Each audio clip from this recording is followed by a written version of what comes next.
Le salaire minimum, c'est cette somme que les employeurs sont légalement tenus de verser à leurs employés pour un travail à temps plein. Mais en Afrique, cette somme suffit-elle réellement pour mener une vie décente aujourd'hui? La réponse pourrait vous surprendre. Aujourd'hui, nous allons examiner de plus près la réalité choquante du salaire minimum à travers le continent africain. Entre coût de la vie, inflation, et réalités économiques, est-il vraiment suffisant pour vivre? Allons découvrir la vérité ensemble. 1. Le salaire minimum à travers l'Afrique, un aperçu. Les salaires minimums varient considérablement d'un pays africain à un autre. Par exemple, au Nigeria, le salaire minimum est de 30 000 naira par mois, environ 39 dollars américains. Au Kenya, il est d'environ 13 500 shillings, 125 dollars américains, tandis qu'en Afrique du Sud, il s'élève à environ 21,69 francs par heure, environ 1,15 $ américains par heure. Ces chiffres peuvent sembler différents, mais leur signification réelle devient plus claire lorsqu'on les compare au coût de la vie dans chaque pays. Ce que beaucoup ignorent, c'est que dans certains pays, le salaire minimum ne couvre même pas les besoins de base tels que le logement, la nourriture, l'éducation ou les soins de santé. 2. Coût de la vie, un facteur crucial. Le problème central avec le salaire minimum en Afrique, c'est qu'il ne suit pas l'évolution du coût de la vie.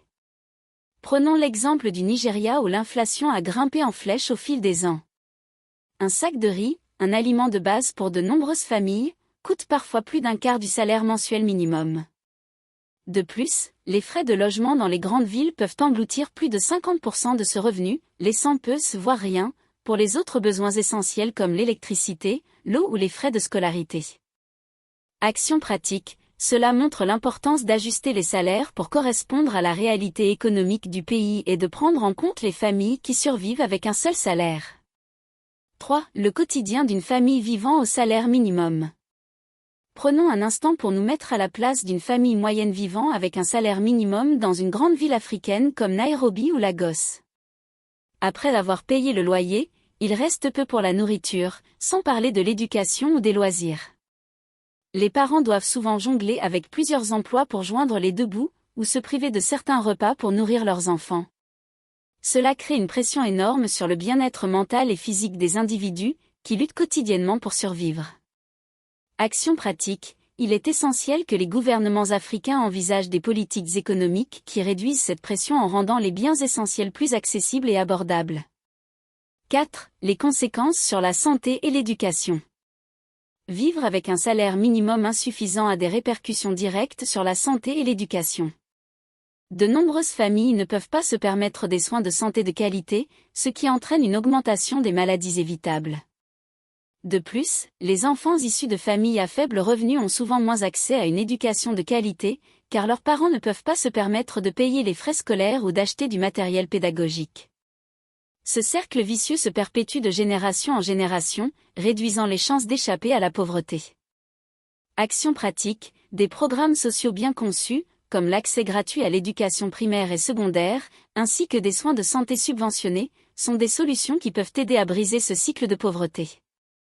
5. Les solutions possibles, vers un avenir meilleur. Alors, que peut-on faire pour améliorer la situation? Les salaires minimums en Afrique doivent être réévalués régulièrement pour correspondre au coût de la vie et à l'inflation.